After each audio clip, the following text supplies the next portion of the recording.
धरती का अंत कब और कैसे होगा जानिए। पृथ्वी हमारे सौरमंडल का तीसरा और केवल ऐसा ग्रह है जो जीवन से भरा है। यूं तो पृथ्वी की संरचना लगभग 4.5 करोड़ साल पहले हुई थी, पर पृथ्वी का अंत कब होगा और कैसे होगा, इसका सही अनुमान अभी तक कोई नहीं लगा पाया है। आज हम बात करेंगे ऐसी थियरीज की जो हमें बताएंगी कि पृथ्वी पर जीवन का अंत किस तरह से हो सकता है। यह थियरीज 100% सत्य नहीं है, परंतु फिर भी ये हमें एक झलक दे सकती हैं कि पृथ्वी पर जीवन का अंत किस तरह से होगा। ये जानते हैं ऐसे तथ्यों के बारे में जो हमें बताएंगी कि पृथ्वी पर जीवन का अंत किस तरह से होगा। 1. क्षुद्र ग्रह से टकराना। क्षुद्र ग्रह यानी कि एस्टेरॉयड। पहले हम जानेंगे कि क्षुद्र ग्रह क्या होता है और ये ब्रह्मांड में कहां पर हैं।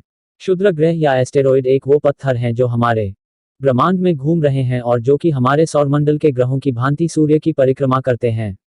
वैसे तो ये पूरे ब्रह्मांड में हैं, पर दोस्तों हमारे सौरमंडल में ये मंगल और बृहस्पति ग्रह के बीच में एस्टेरॉयड बेल्ट में पाए जाते हैं, जिसमें करोड़ों एस्टेरॉयड हैं जो सूर्य की परिक्रमा कर रहे हैं। ऐसा ही एक एस्टेरॉयड जो कि माना जा रहा था कि धरती से 2036 में टकराएगा और जो कि 300 मीटर चौड़ा था।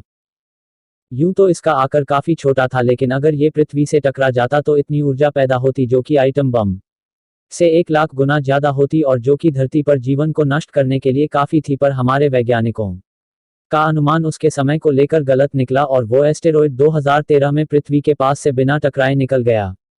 और दोस्तों आपके की जानकारी के लिए बता दूं कि एक एस्टेरॉयड जिसका डायमीटर 20 से 80 किलोमीटर का हो और वो धरती से टकराए तो वो धरती के पूरे जीवन को नष्ट कर सकता है। और सबसे बड़ा एस्टेरॉयड जो एस्टेरॉयड बेल्ट में घूम रहा है उसका व्यास यानी डायमीटर लगभग 25 किलोमीटर का है। 2. ज्वालामुखी का फटना। ज्वालामुखीय रूप से फटना। ज्वालामुखी के फटने से धरती पर जीवन कई बार अस्त व्यस्त हुआ है और इसने काफी भारी भरकम नुकसान पहुंचाया है।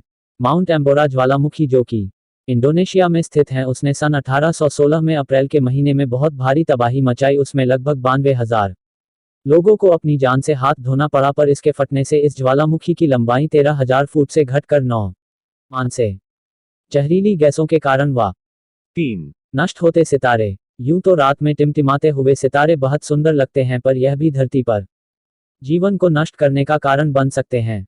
जब 2 नष्ट होते हुए सितारे अपने आपस में मिलने लगते हैं तो वो गामा किरणों का सुपरनोवा बनाते हैं और जो कि इतनी शक्तिशाली और चमकदार होती हैं कि हमारी धरती को कुछ पलों में ही नष्ट कर सकती हैं।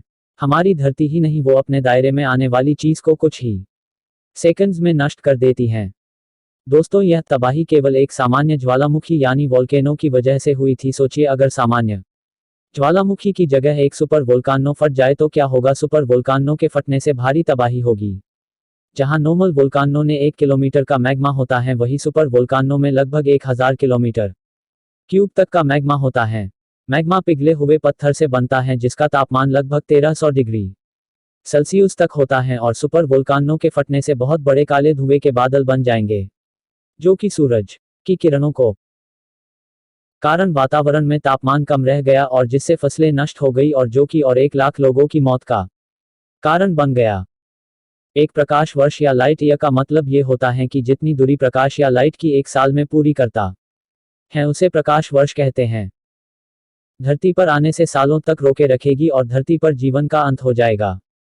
ब्रह्मांड का फैलना। जैसा कि हम सब जानते हैं कि हमारा ब्रह्मांड लगातार फैलता जा रहा है और ये फैलना कब बंद कब होगा इसका अंदाजा किसी को नहीं है, लेकिन अगर हम बिग ब्रूच थ्योरी के अनुसार चले तो इस थ्योरी का मानना है कि एक समय ऐसा आएगा जब ब्रह्मांड का फैलना बंद हो जाएगा और उसका प्रभुत्व आकर्षण के कारण पूरा ब्रह्मांड सिकुड़ने लगेगा और सिकुड़ते सिकुड़ते वो एक छोटे से बिंदु में समा जाएगा और पृथ्वी के साथ साथ पूरा ब्रह्मांड नष्ट हो जाएगा। पर इस क्रिया को होने में अभी बहुत लंबा समय लगेगा, जिस समय हमें अंदाजा वैसे ब्रह्मांड में यह प्रक्रिया होती रहती है, पर यह प्रक्रिया धरती से बहुत दूर होती है, इसलिए हमारी धरती के सौरमंडल पर उसका असर नहीं पड़ता। इन 2 नष्ट होते हुए सितारों से इतनी गामा किरणें निकलती हैं कि इनकी ऊर्जा हमारे सूरज से लगभग 1 करोड़ अरब गुना ज्यादा होती है और अगर यह प्रक्रिया धरती से 1000 प्रकाश वर्ष की दूरी पर हो तो धरती इनकी रोशनी से एक पल में भुन जाएगी और पृथ्वी पर जीवन के अंत के साथ साथ खुद पृथ्वी भी नष्ट हो जाएगी।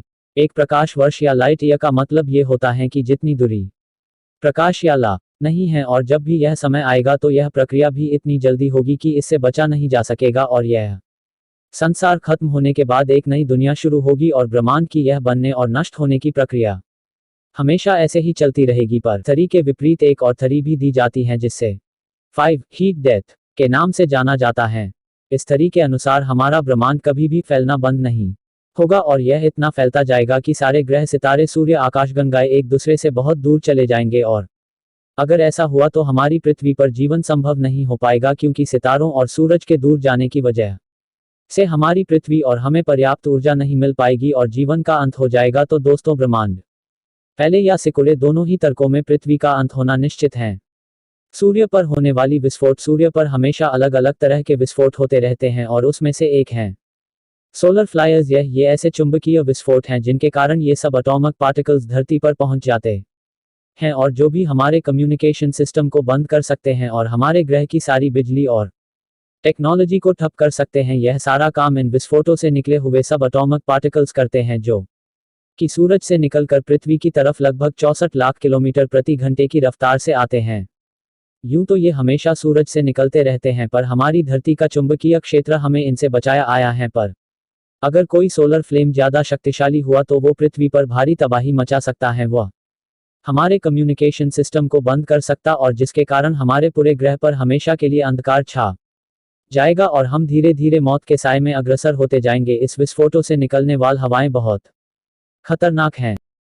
तो दोस्तों, ये थी 5 थियरीज जो कि पृथ्वी पर जीवन का अंत किस तरह से हो सकता है इसकी व्याख्या करती हैं। शुक्र मनाइए, आप अभी भी इतना अच्छा जीवन जी रहे हैं, इसलिए अपनी जीवन की हर एक सांस का महत्व समझिए और कुछ पल निकालकर हमें कमेंट सेक्शन में अपने विचार बताइए, इससे पहले कि ये धरती इन किसी भी थियरीज की चपेट में आए।